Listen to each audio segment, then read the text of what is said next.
Welcome to Suresh railway Guru YouTube channel. ఈరోజు మనం చూస్తున్నట్టయితే ప్రతి ఎగ్జామ్లో పాలిటీ అనేది చాలా ఇంపార్టెంట్గా మారుతుంది. అప్కమింగ్ నోటిఫికేషన్లో అయితే పాలిటీ చాలా ఎక్కువ మార్కులు వచ్చే అవకాశం కూడా ఉంది. అప్కమింగ్ ఎగ్జామ్స్ ఏమేమి ఉన్నాయి మనకి?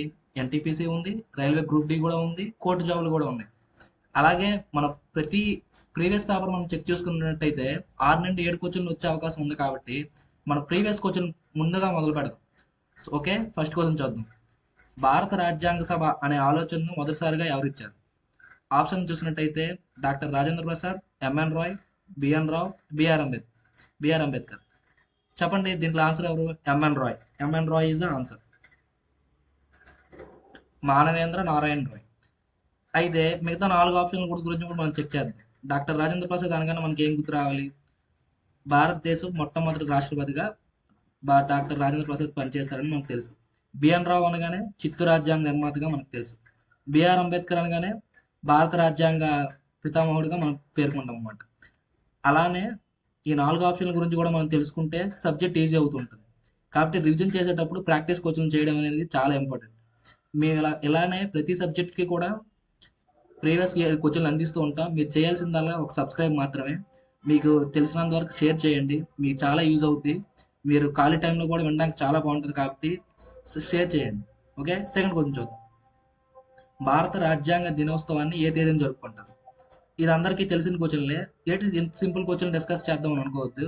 ఇది గ్రూప్ 2 కూడా అడిగిన క్వశ్చన్. ఇది 26 జనవరి, 26 నవంబర్, 15 ఆగస్ట్, 14 ఏప్రిల్. భారత రాజ్యాంగ దినోత్సవం ఏ తేదీన జరుపుకుంటాం అంటే ఆన్సర్ ఏం చేయాలి చెప్పండి? 14 ఏప్రిల్ అనేది ఏమవుద్ది? డాక్టర్ బిఆర్ అంబేద్కర్ యొక్క జన్మదినం ఇది అనమాట. 15 ఆగస్ట్ అంటే మన అందరికీ తెలుసు, 1947 15 ఆగస్ట్ మనకు స్వాతంత్రం వచ్చిందని మన అందరికీ తెలుసు. 26 జనవరి అంటే భారత రాజ్యాంగం అమల్లోకి వచ్చిన తేదీగా మనం దాన్ని పేర్కొంటాం. 1950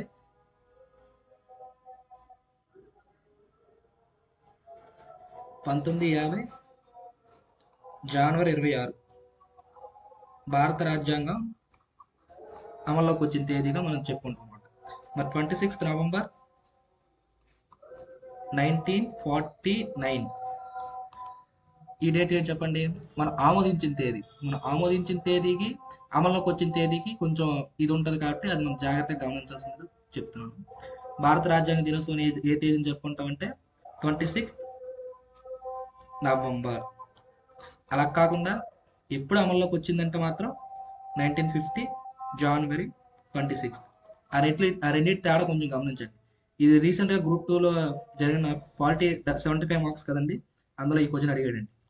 సింపుల్గా ఉన్న క్వశ్చన్లు ఎప్పుడు మనం తప్పులు చేయకూడదు. అలాంటి క్వశ్చన్లు ప్రాక్టీస్ చేస్తేనే మనకి ఎక్కువ ఎగ్జామ్స్ రాస్తున్న కొద్దీ, ప్రాక్టీస్ క్వశ్చన్లు చూస్తున్న కొద్దీ, ప్రీవియస్ ఇయర్ క్వశ్చన్ చూస్తున్న కొద్దీ మనకు ఐడియా వస్తుంది.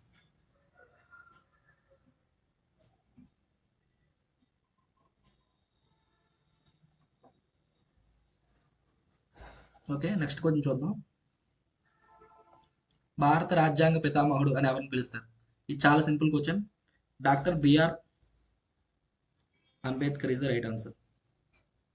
ఓకే, డాక్టర్ బిఆర్ అంబేద్కర్ అంటే ఆయన పత్రికలు మనకు తెలుసు కదండి. బహిష్కృత భారత్, మోక్ నాయక్. ఓకే, రాజేంద్ర ప్రసాద్ అనగానే మనకు తెలుసు భారతదేశం మొట్టమొదటి రాష్ట్రపతి అని మనం ఇంతకు ముందే డిస్కస్ చేసాం. కేఎం మున్షి అంటే ముసాయిదా కమిటీలో ఒక మెంబర్ అనమాట. సచ్చిదానంద సిన్హా అంటే భారతదేశానికి రాజ్యాంగ సభ్యుడు కానీ దానికి మొట్టమొదటి తాత్కాలిక అధ్యక్షుడిగా పనిచేశారు ఈయన. Okay, next question. ఓకే, భారతదేశంలో కమ్యూనల్ వాటర్ వ్యవస్థను మొదట ప్రవేశపెట్టింది. భారతదేశంలో the first communal electoral system in the India was first introduced by the Wavell plan 1945, Cripps mission 1942, Rowlatt act 1919, Morley Minto reforms 1919. Voter వ్యవస్థ ఎప్పుడు ప్రవేశపెట్టారో అందరికీ తెలుసు కదండి, 1909. ఓకే, క్రిప్స్ మిషన్ 1942 సెప్టెంబర్లో రావడం జరిగిందండి. దీన్ని భారతదేశానికి పరిచయం చేసిన ఎవరంటే విన్స్టన్ చర్చిల్ అండి.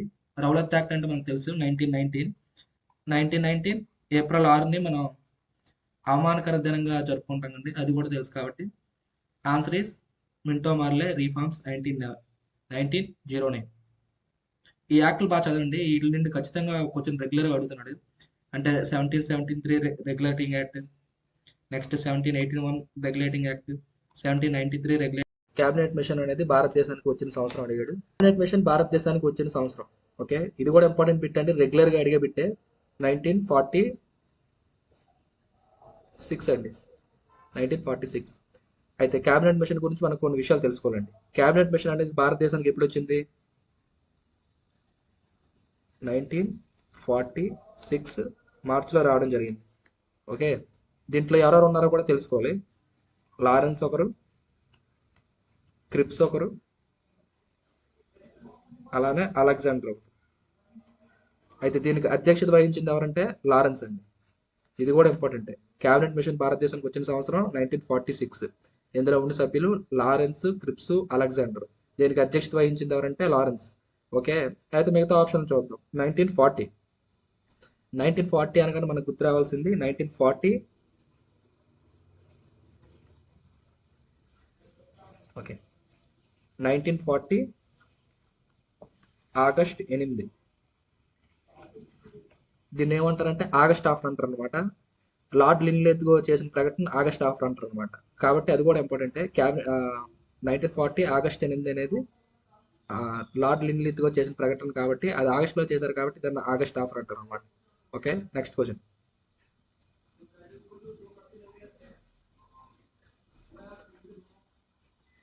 భారతదేశంలో మొదటి హైకోర్టు ఎప్పుడు స్థాపించబడింది? The first high court of India was established in. Okay, మొదటి హైకోర్టు అనేది కలకత్తా హైకోర్టు అండి. ఓకే, అయితే కలకత్తా హైకోర్టు ఏ చట్టం ద్వారా ఏర్పడింది? 1861 చట్ట ప్రకారం ఏర్పడింది. ఎప్పుడండి ఇది వచ్చిందంటే 1862 అండి.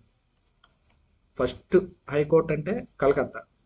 1861 చట్ట ప్రకారం 1862 ఇదైంది.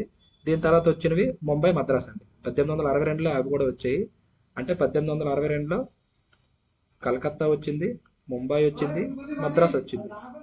ఓకే, అలానే 1866లో అలహాబాద్ హైకోర్టు వచ్చింది. ఓకే, ఈ రెండు చాలా ఇంపార్టెంట్. అలానే ఢిల్లీ హైకోర్టు చూసుకున్నట్టయితే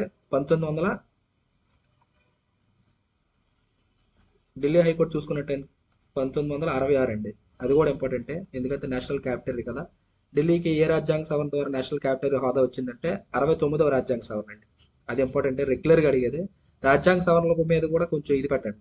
వాటి మీద గురించి కూడా కొన్ని 2-3 క్వశ్చన్లు వస్తున్నాయి కాబట్టి ఎక్కువగా నేర్చుకోవాల్సినవి 42 ఒకటి, 44 ఒకటి, ఆ రెండు ఇంపార్టెంట్. అయితే ఢిల్లీకి మాత్రం నేషనల్ క్యాపిటల్ హోదా ఏ రాజ్యాంగ సవరణ ద్వారా వచ్చిందంటే 69 అండి. అది ఇంపార్టెంట్.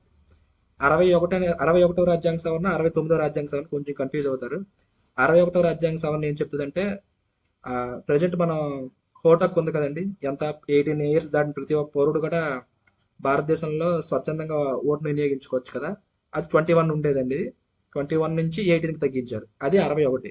69 వచ్చేసరికి మాత్రం ఢిల్లీకి నేషనల్ క్యాపిటల్ హోదా ఇచ్చారు అనమాట. ఓకే, అలాగైతే హైకోర్టు అనేది 1861 చట్ట ప్రకారం 1862లో వచ్చాడు. అలా కాకుండా సుప్రీంకోర్టు అయితే మాత్రం భారతదేశంలో తొలి సుప్రీంకోర్టు ఎప్పుడు ఏర్పడింది? 1873 రెగ్యులేటింగ్ యాక్ట్ ప్రకారం 1774లో ఏర్పడడం జరిగిందండి. అది సుప్రీంకోర్టుకి హైకోర్టుకి ఉంది తేడా. అది కూడా కలకత్తే, ఇది కూడా కలకత్తే. కాకపోతే ఇది సుప్రీంకోర్టు అనేది 1773 చట్ట ప్రకారం 1774లో ఏర్పడింది.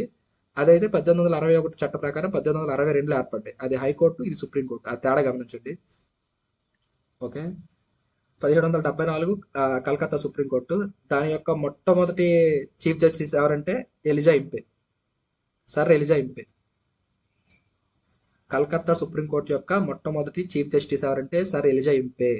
ఎందుకంటే అప్పటికి మనం బ్రిటిష్ వారి పరిపాలన ఉన్నాం కాబట్టి అక్కడ చీఫ్ జస్టిస్ని ఎన్నుకోవడం జరిగింది. అది ఇంపార్టెంట్. అలానే ఆ కోర్టుల గురించి అనుకున్నట్టయితే సుప్రీంకోర్టు, హైకోర్టు.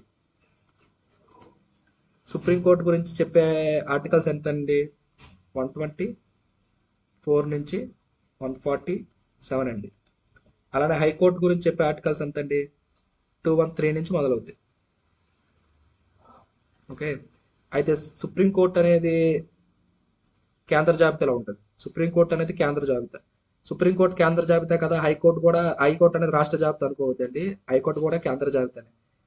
ఓకే. ఆ, ఇంకా 1935 యాక్ట్ ప్రకారం ఏర్పడిన దాన్ని మన ఫెడరల్ కోర్ట్ అంటామండి. ఓకే. 1935 యాక్ట్ ప్రకారం ఏర్పడింది ఫెడరల్ కోర్ట్. దాని యొక్క మొట్టమొదటి చీఫ్ జస్టిస్ ఎవరంటే మోరిస్ గ్వారియర్. 1773 రెగ్యులేటింగ్ యాక్ట్ ప్రకారం కలకత్తా సుప్రీంకోర్టు ఏర్పడింది. అప్పుడు ఎవరంటే ఎలిజా ఇంతే. 1935 యాక్ట్ ప్రకారం అదే ఫెడరల్ కోర్టుగా మారింది. అప్పుడు ఎవరంటే మోరిస్ గ్వారియర్. ఆ రెండింటి తేడా కొంచెం గమనించండి. ఓకే. అయితే ఆఫ్టర్ ఇండిపెండెన్స్ మొట్టమొదటి చీఫ్ జస్టిస్ ఎవరంటే H J Kania. Okay. After independence భారతదేశం మొట్టమొదటి చీఫ్ జస్టిస్ ఎవరంటే H J Kania. Okay. Present present chief justice ఎవరంటే సంజీవ్ ఖన్నా. సంజీవ్ ఖన్నా. ఆ, మొట్టమొదటి ఎవరంటే హెచ్జే కాన్యా. ప్రజెంట్ ఎవరంటే సంజీవ్ ఖన్నా. ఈ నాలుగు మీరు ఒక దగ్గర నోట్ చేసుకోండి. మీకు ఒకసారి రివిజన్ చేసిన తర్వాత ఈ ప్రాక్టీస్ బిట్లు అన్ని ఎక్కువ చేయడం వల్ల మనకి సబ్జెక్ట్ ఎక్కువగా ఇంప్రూవ్మెంట్ జరుగుతుంది. కాబట్టి మీరు డైలీగా మీకు ఆ ప్రీవియస్ ఇయర్ క్వశ్చన్లో ప్రతి సబ్జెక్ట్ నుండి అందిస్తాం. కాబట్టి మీరు చేయాల్సిందల్లా ఓన్లీ సబ్స్క్రైబ్ చేయండి, షేర్ చేయండి, మీ ఫ్రెండ్స్తో ఎక్కువ షేర్ చేయించండి. దానివల్ల మీతో పాటు వాళ్ళకి కూడా యూజ్ జరుగుతుంది. ఒకసారి క్లాస్ బాగా వినండి, మీకు ఆటోమేటిక్ అర్థమవుతుంది చేయాలా వద్దు అనేది. ఒకరు చెప్పడం కాదు కదా. ఓకే. అలాగా ఇంకా హైకోర్టుల గురించి, సుప్రీంకోర్టుల గురించి ఏంటి మాట్లాడచ్చు అంటే, మొట్టమొదటి సుప్రీంకోర్టు ప్రధాన న్యాయమూర్తి తెలుగు వారికి పనిచేసింది ఎవరంటే కోకా సుబ్బారావు. ఓకే. ఈయన ఇచ్చిన మెయిన్ తీర్పు ఏమంటే గోలక్నాథ్ కేసు.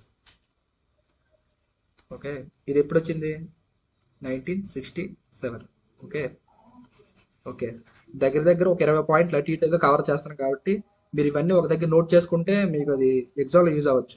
మేము ఆల్రెడీ అన్ని చెప్పేవి ప్రీవియస్ ఇయర్ అడిగిన దాంట్లోనే చెప్తున్నాం కాబట్టి అది మీకు ఓకే. Next question.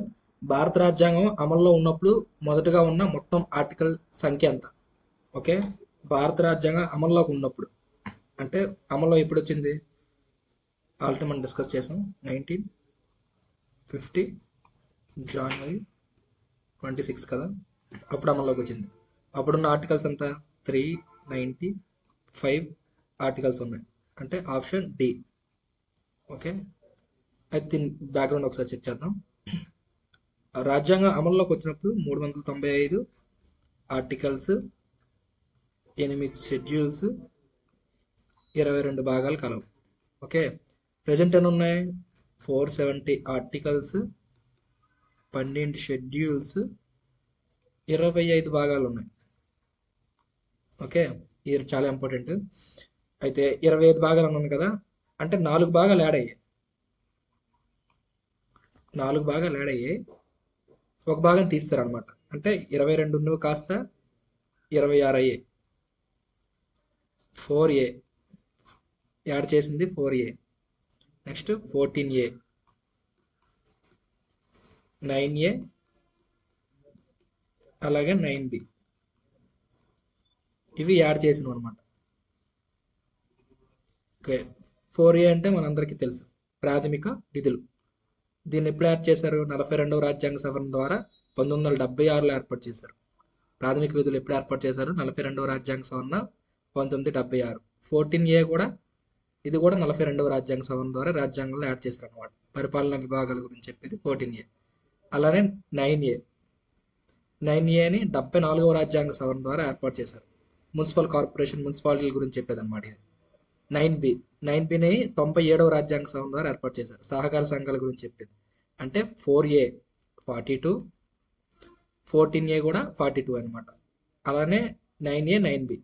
9A అనేది 74, 9B అనేది 97. 4 యాడ్ చేశారు. అంటే 26 అవ్వాలి కదా, మరి 25 ఎందుకు ఉన్నాయి అనుకుంటారా?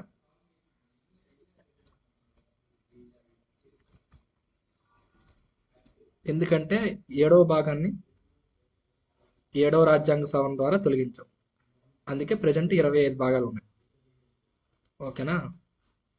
అంటే ఆ రాజ్యాంగం అమల్లోకి వచ్చినప్పుడు 395 ఆర్టికల్స్, ప్రజెంట్ 470. అలానే 8 షెడ్యూల్స్ ఉన్నాయి వచ్చి అమల్లోకి వచ్చినప్పుడు. ప్రెజెంట్ 12 ఉన్నాయి. అలానే భాగాలు రాజ్యాంగం అమల్లోకి వచ్చినప్పుడు 22 ఉన్నాయి. ప్రెజెంట్ 25 ఉన్నాయి. ఓకే. ఓకే. రాజ్యాంగం కోసం ఇతర దేశాల నుండి అంశాలను అరువు తెచ్చుకునేందుకు విమర్శలు ఎదుర్కొన్నప్పుడు రాజ్యాంగం యొక్క ప్రాథమిక ఆలోచనలో ఎవరికి పేటెంట్ హక్కులు లేవు అని ఎవరు అన్నారు? ఓకే. ఇది వెరీ ఇంపార్టెంట్ అండి. రాజ్యాంగం మనకు తెలుసు కదా, మన భారతదేశ రాజ్యాంగాన్ని ఇతర దేశాల యొక్క మెయిన్ పాయింట్లు ఏమైనా ఉన్నాయో వాటి నుండి తీసుకున్నాం అనమాట. డాక్టర్ బిఆర్ అంబేద్కర్ అన్నారు ఈ విషయాన్ని. ఇతని గురించి మాట్లాడు. తెలిసిందే కదా, మనం ఎప్పుడు ఏ మంచి చేయాలన్నా మనం విమర్శించేవారు విమర్శించునే ఉంటారు కదండి. అలానే డాక్టర్ బిఆర్ అంబేద్కర్ గారు ఆ వేరే రాజ్యాంగంలో ఒక ముఖ్యంగా ఉన్న పాయింట్లు అంటే దేశానికి ఉపయోగపడే పాయింట్లు తెచ్చేటప్పుడు కాపీ క్యాట్ అన్నారు అనమాట. అంటే ఇతర దేశాల నుండి తెచ్చుకుంటున్నారు, అందులో మీ గొప్పతనం ఏముంది అని అంటే డాక్టర్ బిఆర్ అంబేద్కర్ ఏమన్నారంటే, నేను పక్క దేశాల నుండి విషయాలు గ్రహించేటప్పుడు సిగ్గుపడను, ఎందుకంటే మంచి అనేది ఎక్కడున్నా నేను గ్రహించడానికి ఇష్టపడతాను అన్నారండి. అంత మహానుభావుడు అండి డాక్టర్ బిఆర్ అంబేద్కర్. పక్క దేశాల నుండి మంచి ఒక అతను చేస్తానండి, అతని దగ్గర మంచి తీసుకోవడంలో మనకు తప్పు లేదు కదా, అదే ఆయన చెప్పారు అనమాట. అంతే సింపుల్ కట్లో మన షార్ట్ కట్లో అర్థమైనట్టు చెప్పాలంటే. ఓకే, అది డాక్టర్ బిఆర్ అంబేద్కర్ యొక్క గొప్పతనం. ఈయన ఆదేశ సూత్రాలని ఇన్స్ట్రుమెంట్స్ ఆఫ్ ఇన్స్ట్రక్షన్స్ అనే పేరుతో డాక్టర్ బిఆర్ అంబేద్కర్ ఇది చెప్పడం జరిగిందండి. ఓకే. జవహర్లాల్ నెహ్రూ గురించి చెప్పాలంటే భారతదేశం మొట్టమొదటి ప్రధాని. 1947 నుంచి 1964 వరకు చేశారు. ఓకే. జవహర్లాల్ నెహ్రూ గురించి. చక్రవర్తుల రాజగోపాలాచారి గురించి మనకు చెప్పాలంటే, రాజగోపాలాచారి భారతదేశ గవర్నర్ జనరల్. అంటే భారతదేశానికి సంబంధించి ఇతను గవర్నర్ జనరల్ అనమాట. అలా కాకుండా స్వాతంత్ర భారతదేశానికి మొట్టమొదటి గవర్నర్ జనరల్ ఎవరంటే లార్డ్ మౌంట్ బాటన్. ఈ రెండింటి తేడా గమనించండి. స్వాతంత్రం తర్వాత మొట్టమొదటి అంటే లార్డ్ మౌంట్ బాటన్ అవుతారండి. అలా కాకుండా స్వాతంత్రం తర్వాత భారతదేశం నడితే మాత్రం రాజగోపాలాచారి అవుతారు. ఆ తేడా కొంచెం గమనించండి. అంటే మనం క్వశ్చన్ చదివేటప్పుడు సరిగ్గా చదవకపోవడం వల్ల మిస్టేక్స్ ఎక్కువ చేస్తూ ఉంటాం అనమాట. ఓకే. సర్దార్ వల్లభాయ్ పటేల్. 1931 కరాచీ తీర్మానం ఉంటుంది కదండి, దాంట్లో ప్రాథమిక హక్కుల తీర్మానాన్ని ప్రవేశపెట్టింది ఎవరంటే సర్దార్ వల్లభాయ్ పటేల్. ఈయన బర్త్డేని October 31 మనం ఎలా జరుపుకుంటాం అంటే జాతీయ ఐక్యత దినోత్సవంగా జరుపుకుంటాం. అది సర్దార్ వల్లభాయ్ పటేల్ గురించి. ఓకే. Next question. 1947 ఆగస్టు 20 రాజ్యాంగ సభలో జరిగిన చర్చలో ప్రత్యేక నియోజకవర్గాల మైనార్టీలకు ఆత్మహత్యా దృశ్యమని నేను నమ్ముతున్నాను అని ఎవరు అన్నారు? ఓకే. 1947 ఆగస్టు రాజ్యాంగ సభ చర్చలో అంటే మైనార్టీలకు ప్రత్యేక నియోజకవర్గం అంటే ఇప్పుడు ఎమ్మెల్యేలకి ఇవి కేటాయించేటప్పుడు ఓన్లీ వాళ్ళకే మైనార్టీలకు సంబంధించి అలా ఉంటుంది కదండి. మన ఇప్పుడు నుండే వాళ్ళని వేరు చేయడం అంటే అది ఒక సూసైడల్ అనమాట. మైనార్టీస్కి అదొక సూసైడల్గా ఉంటుందని ఎవరు చెప్పారంటే గోవింద్ వల్లభ్ పంత్ అండి. ఈ స్టేట్మెంట్ మీకు నార్మల్ బుక్స్లో దొరకదండి. ఇలాంటి ప్రీవియస్ ఇయర్ క్వశ్చన్లు చేసినప్పుడు మాత్రమే ఇటువంటి దొరుకుతుంది. రెగ్యులర్గా మీరు ఈ ప్రీవియస్ ఇయర్ క్వశ్చన్లు చేస్తే ఎంతనంటే రిపీట్ అవుతాయండి, అంతేగాని కొత్తగా క్వశ్చన్లు రావండి. అది మీరు గమనించండి. మీరు ఎగ్జామ్స్ అలా పాత పేపర్లు చూస్తున్న కొద్దీ ఇచ్చిన క్వశ్చన్లే అలా వస్తాయి, కానీ కొత్త క్వశ్చన్లు రావండి. అందుకే ప్రీవియస్ ఇయర్ క్వశ్చన్లు చూడడం అనేది చాలా చాలా ఇంపార్టెంట్. అదే మీకు ఈజీగా అందిస్తున్నాం కాబట్టి షేర్ చేయండి. ఓకే. నెక్స్ట్. మద్రాసులో కింగ్ జార్జ్ III సుప్రీంకోర్టును ఏ సంవత్సరంలో స్థాపించాడు? మన సుప్రీంకోర్టు అనగానే పెట్టేది ఏంటి? 1774. ఎందుకు పెడతాం? కలకత్తా ఏర్పడింది 1773. సరే ఎలిజా ఇంపే అనుకొని పెడతాం. కానీ అక్కడ క్వశ్చన్ ఏమి అడిగాడు? మద్రాస్ అడిగాడు. సింపుల్గా మనం బోల్తా కొట్టిస్తాడు మద్రాస్. ఓకే. ఆన్సర్ 1800 అండి. మన ఎగ్జామ్స్ రాస్తున్న కొద్దీ అలాగైతే ఇలాంటి క్వశ్చన్లు చేయగలం, అంతేగాని డైరెక్ట్గా ఎగ్జామ్లోనే రాద్దాం, ప్రీవియస్ ఇయర్ క్వశ్చన్ చూడకుండా డైరెక్ట్ ఎగ్జామ్లో రాద్దాం, ఎగ్జామ్స్ రాయకుండా డైరెక్ట్ ఎగ్జామ్లో రాద్దాం అంటే ఇలాంటి క్వశ్చన్లు మనం సింపుల్గా తప్పెడతామండి. 1773 అనగానే మన కలకత్తా సుప్రీంకోర్టు గుర్తు రావాలి. 1773 కలకత్తా సుప్రీంకోర్టు గుర్తు రావాలి. అర్థమైందా? 1800 అనగానే మద్రాస్ సుప్రీంకోర్టు గుర్తు రావాలి. 1857 అంటే సిపాయిలు తిరుగుబాటు అని అందరికీ తెలుసు. ఆల్రెడీ మన సుప్రీంకోర్టు గురించి ఆల్రెడీ మాట్లాడుకున్నాం. సుప్రీంకోర్టు అనేది ఏ భాగంలో ఉంటుందండి? 5వ భాగంలో ఉంటుంది. ఏ జాబితా? కేంద్ర జాబితా. ఓకే. హైకోర్టు అనేది ఏ జాబితా? హైకోర్టు అనేది కూడా కేంద్ర జాబితా అనే గుర్తుపెట్టుకోండి. ఓకే. అయితే హైకోర్టుకి సుప్రీంకోర్టుకి చిన్న తేడా ఏంటంటే సుప్రీంకోర్టు అనేది 5వ భాగంలో ఉంటుందండి. హైకోర్టు అనేది 6వ భాగంలో ఉంటుంది. అంటే రెగ్యులర్గా భాగాల గురించి మాట్లాడేటప్పుడు 5వ భాగం అనేది సెంట్రల్ గవర్నమెంట్ గురించి చెప్తుంది. ఆరో భాగం అనేది రాష్ట్ర దాని గురించి చెప్తుంది. అలాగని హైకోర్టు కూడా రాష్ట్రంలో ఉంటది అనుకోకూడదు. హైకోర్టు అనేది రాష్ట్ర జాబితాకి సంబంధించింది కాదు, కానీ 6వ భాగంలో ఉంటది. అది ఒక్క చిన్న తేడా గమనించండి. ఓకే. Okay, next question. స్వతంత్రం తర్వాత భారత రాజ్యాంగ సభ అధ్యక్షుడు ఎవరు? ఓకే, స్వతంత్రం తర్వాత భారత రాజ్యాంగ సభ అధ్యక్షుడు ఎవరు? డాక్టర్ రాజేంద్ర ప్రసాద్. ఓకే. ఇతని గురించి చెప్పాలనుకుంటే భారతదేశం మొట్టమొదటి రాష్ట్రపతిగా పనిచేశారు డాక్టర్ రాజేంద్ర ప్రసాద్. ఆ, ఓకే. ఆచార్య నరేంద్ర దేవ్. దీని ఆన్సర్ అయితే రాజేంద్ర ప్రసాద్ అండి. అంటే 4 ఆప్షన్లు మనకి ఇచ్చేస్తున్నాం కాబట్టి ఫస్ట్ ఆప్షన్ చూడండి, ఆచార్య నరేంద్ర దేవ్. 1934. 1934 ఆచార్య నరేంద్ర దేవ్ జయప్రకాష్ నారాయణ్ కాంగ్రెస్ సోషలిస్ట్ పార్టీ స్థాపించారండి. అది చాలా చాలా ఇంపార్టెంట్ అండి, రెగ్యులర్గా అడిగేది. బేసిక్గా ఈయన అడుగుతున్నాడు అండి, ఎక్కువగా ఈయన మీద ఫోకస్ చేస్తున్నాడు. ఆచార్య నరేంద్ర దేవ్ జయప్రకాష్ నారాయణ్ కాంగ్రెస్ సోషలిస్ట్ పార్టీ స్థాపించారు కదా, అది ఎప్పుడు స్థాపించారు అడుగుతున్నాడు. 1934. అలా కాకుండా 1934లో ఆచార్య నరేంద్ర దేవ్ జయప్రకాష్ నారాయణ స్థాపించిన పార్టీ పేరు ఏంటంటే కాంగ్రెస్ సోషలిస్ట్ పార్టీ.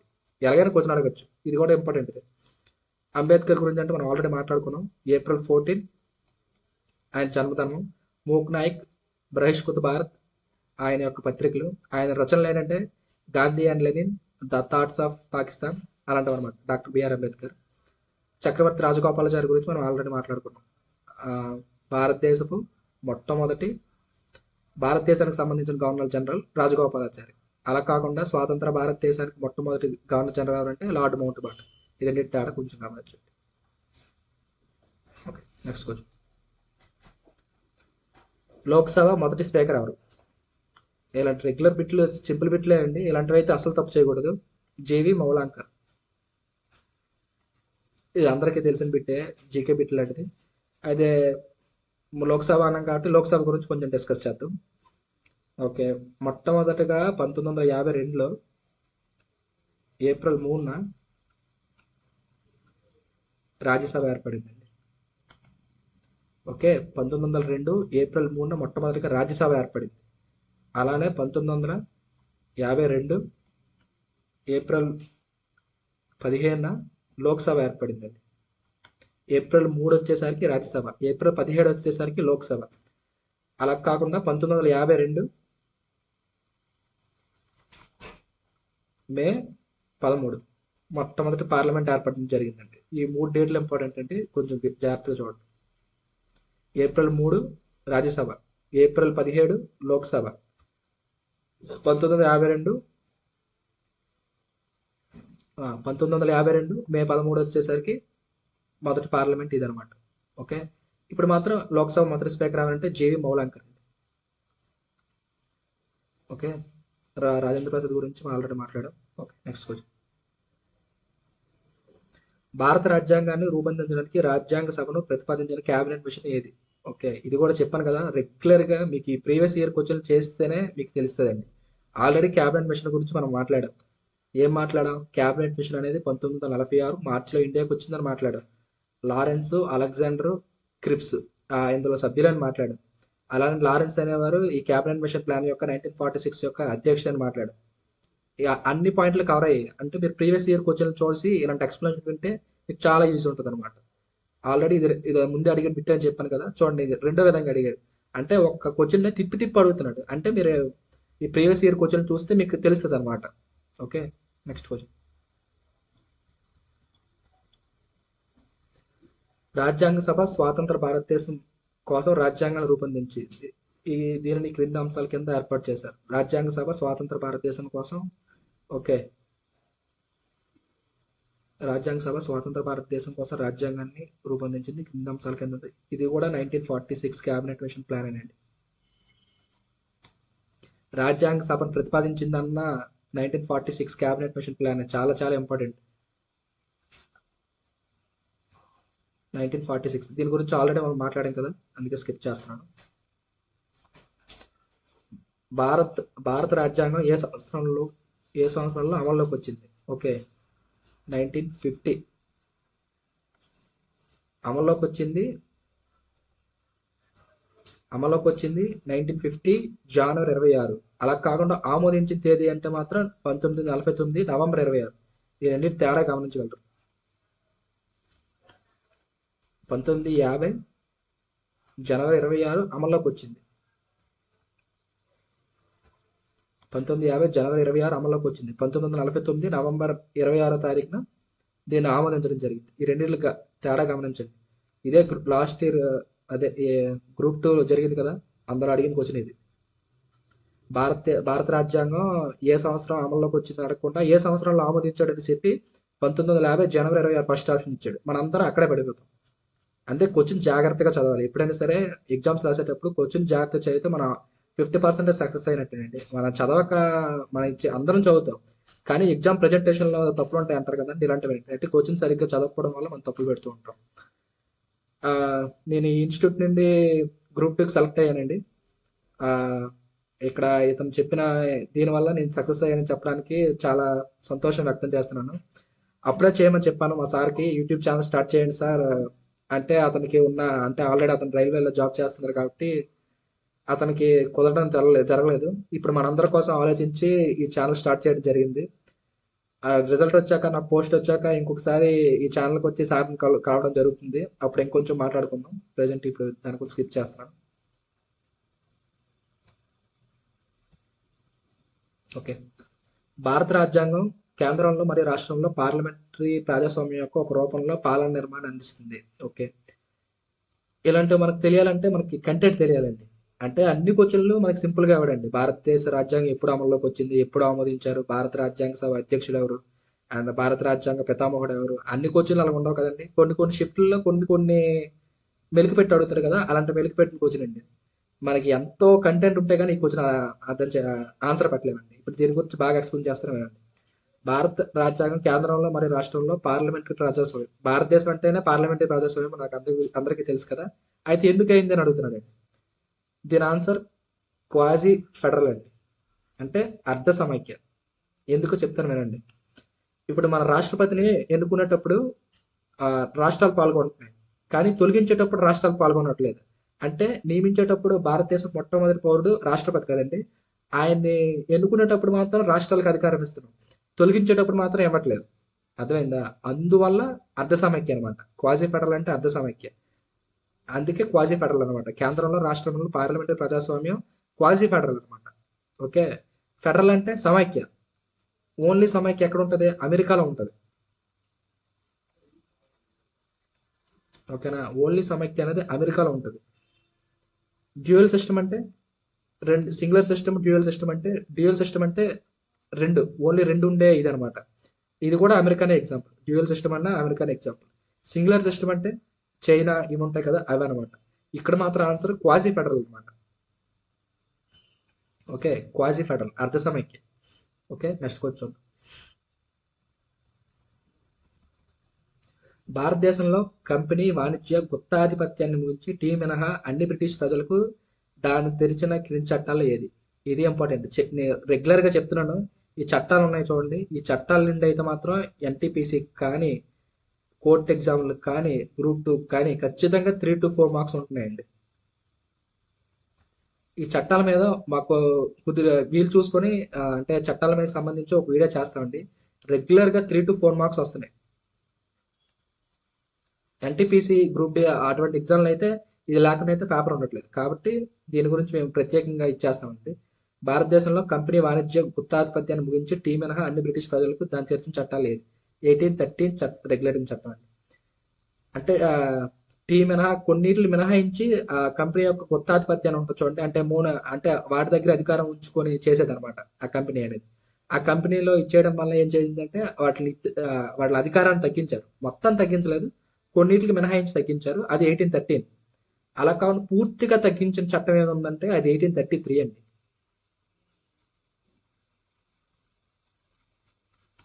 ఓకే, పూర్తిగా అంటే ఇప్పుడంటే కొన్ని మినహాయింపులు ఇచ్చారు, అప్పుడు మాత్రం పూర్తిగా తొలగించడం జరిగింది అనమాట. ఈ రెండింటి తేడా కొంచెం గమనించండి. అందుకే వాడు ఆప్షన్లో కూడా 1833 ఇవ్వలేదు, అంటే కాంట్రవర్సీ అవుతుందేమో అని ఇవ్వలేదు అనమాట. ఓకే. రెగ్యులేటింగ్ యాక్ట్ 1773, భారతదేశం మొట్టమొదటి ఆ, కంపెనీ నియంత్రించడానికి చేసిన చట్టం ఏంటంటే 1773 అనమాట. 1813 అంటే మనం ఇప్పుడు ఆల్రెడీ మాట్లాడాం. 1861 అంటే ఇందులో ఒకటి ఇంపార్టెంట్ ఉందండి. గవర్నర్లు ఉంది కదా, వారికి ఆర్డినెన్స్ జారీ చేసే అధికారం 1861 చట్ట ప్రకారం ఇవ్వడం జరిగిందండి. ఓకే. 1935 ఇది చాలా చాలా ఇంపార్టెంట్. ఇప్పుడు భారతదేశ రాజ్యాంగం ఇప్పుడు ఇలా ఉందంటే దానికి కారణమైన చట్టం 1935 అండి. దీని నుండే మనం సుమారు 247 అంశాలకు పైగా తీసుకున్నామండి. అందుకే ఇది ఇంపార్టెంట్ అనమాట. ఇప్పుడు భారతదేశ రాజ్యాంగం యొక్క అంటే మాతృక అంటారు కదండి, అది ఏ చట్టం అంటే 1935 అండి. ఎందుకంటారంటే ఆ చట్టంలో ఉన్న అంశాల్లో దాదాపు 247 అంశాలు తీసుకున్నామండి. ఇప్పటికీ అందులో ఉన్న అంశాలు ఇప్పటికీ ఆదేశ సూత్రాలు కానీ ఇప్పుడు కూడా అందులో ఉన్న దీని ప్రకారం మనం పాలిస్తున్నాం కాబట్టి 1935 అనేది చాలా చాలా ఇంపార్టెంట్ చట్టం, మాతృక లాంటి చట్టం అన్నమాట. ఓకే. Next question. భారత రాజ్యాంగం ముసాయిదాను రూపొందించడానికి పట్టిన మొత్తం సమయం. సింపుల్ క్వశ్చన్ అండి. 2 సంవత్సరాల 11 నెలల 17 రోజులండి. ఓకే. అలా కాకుండా భారత రాజ్యాంగ ముసాయిదానికి చేపట్టడానికి అయిన మొత్తం ఖర్చు ఎంత అంటే 64 lakhs అండి.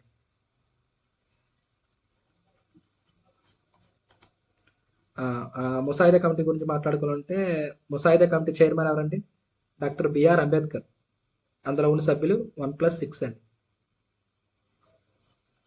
డాక్టర్ బిఆర్ అంబేద్కర్ అనేవారు అధ్యక్షులు, 6 కేఎం మున్షి,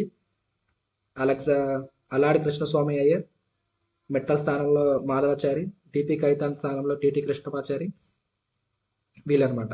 ఓకే. 1+6 అక్కడ. 2 సంవత్సరాల 11 నెలల 17 రోజులు ఇక్కడైతే ఆన్సర్ మాత్రం. ఓకే. నెక్స్ట్ క్వశ్చన్ చూద్దాం.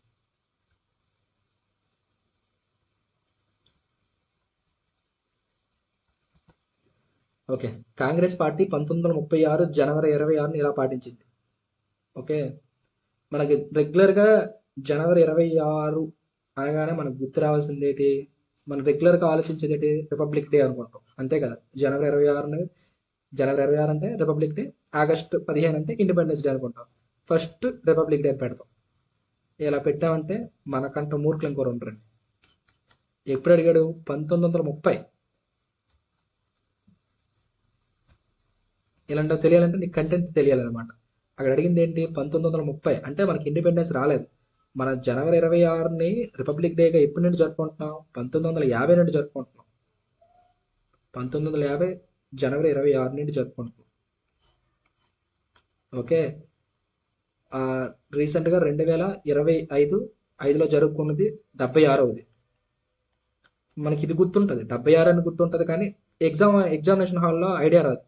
జనవరి 26 అనగానే రిపబ్లిక్ డేకి వెళ్ళిపోతాం. అందుకే ఎగ్జామినర్ కూడా ఫస్ట్ ఆప్షన్ రిపబ్లిక్ డే ఇచ్చాడు. అంటే మనం కన్ఫ్యూజ్ చేయాలనే ఉద్దేశంతోనే ఇస్తాడు తప్ప కష్టమైన క్వశ్చన్లు ఎగ్జామ్లో ఉండవండి. మనకు తెలిసిన క్వశ్చన్లో ఉంటాయి కానీ దాని డిఫరెంట్ మోడ్లో అడుగుతాడు అనమాట. అలాంటి మోడ్ మనకు తెలియాలంటే మనకి ఏం తెలియాలి? ప్రీవియస్ ఇయర్ క్వశ్చన్లు ఎక్కువగా చూడాలి. ఏంటి మాట మాడితే ప్రీవియస్ ఇయర్ క్వశ్చన్స్ చూడమని నేను చెప్తున్నాను కదా, ఒకసారి చూస్తే మీకే తెలుస్తుందండి వాటి ఇంపార్టెన్స్ అనేది, నేను చెప్పడం కాదు. ఓకే. దీని ఆన్సర్ మాత్రం ఇండిపెండెన్స్ డే అండి.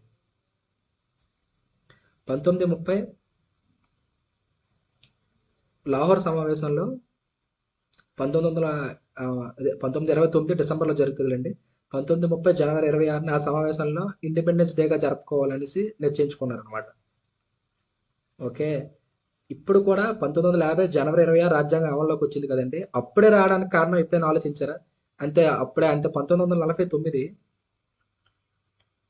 మన నవంబర్ 26న రాజ్యాంగాన్ని ఆమోదించాం కదా, ఆమోదించినప్పుడే అమల్లోకి తెచ్చివచ్చు కదా. 1950 జనవరి 26 వరకు ఎందుకు అమల్లోకి రాకుండా ఎందుకు ఆపారని ఎప్పుడైనా ఆలోచించారా? మనం అలాగ ఆలోచించాం కాబట్టి మనం ఇంకా సరిగ్గా సక్సెస్ అవ్వట్లేదు. ఎప్పుడైనా ఏదైనా వచ్చేటప్పుడు అలా ఎందుకు జరుగుతుంది, దాని వెనక్కున్న బ్యాక్గ్రౌండ్ తెలుసుకుంటే మనం మర్చిపోమన్నమాట. గుడ్డిగా కంఠస్థ పెడితే మాత్రం ఇప్పుడు వచ్చే జాబులు వచ్చే రోజులు పోయాయండి. ఓకే. అప్పుడే ఎందుకు జరుపుకున్నామంటే 1950 జనవరి 26 నుంచి భారత రాజ్యాంగం అప్పుడే అమల్లోకి ఎందుకు వచ్చిందంటే దీనికి కారణం ఇదండి. జవహర్లాల్ నెహ్రూ అధ్యక్షతన జరిగిన లాహోర్ సమావేశంలో అనుకున్నారనమాట. మన 1930 జనవరి 26 నుంచి ఇండిపెండెన్స్ డేగా జరుపుకోవాలనేసి. అందుకే మన భారతదేశ రాజ్యాంగాన్ని 1949 నవంబర్ 26న ఆమోదించినా సరే 1950 జనవరి 26 వరకు ఇచ్చేయడానికి గల కారణం ఇదనమాట. ఇప్పుడు మాత్రం ఇండిపెండెన్స్ డే అనమాట దీని ఆన్సర్. ఓకే, నెక్స్ట్ భారతదేశానికి క్రిప్స్ మిషన్ను పంపిన బ్రిటిష్ ప్రధానమంత్రి ఎవరు? ఇప్పటికొచ్చి ఇది నాకు తెలిసి నేను ఎక్స్ప్లెయిన్ చేసిన 20 క్వశ్చన్లో 3 సార్లు 4 సార్లు అయినా వచ్చింది కదా. అందుకే ప్రీవియస్ ఇయర్ క్వశ్చన్ మీకు చూడమని చెప్పేది. క్రిప్స్ మిషన్ యొక్క ఇంపార్టెన్స్ తెలిసింది. ఇంకోసారి క్రిప్స్ మిషన్ మీద మీరు క్వశ్చన్ వస్తే ఖచ్చితంగా తప్పు పెట్టే అవకాశం అయితే ఉండదు ఈ వీడియో చూస్తే మీరు మాత్రం. భారతదేశానికి క్రిప్స్ మిషన్ పంపిన బ్రిటిష్ ప్రధానమంత్రులు ఎవరు? ఆన్సర్ ఎవరండి? విన్స్టన్ చర్చిల్ అండి.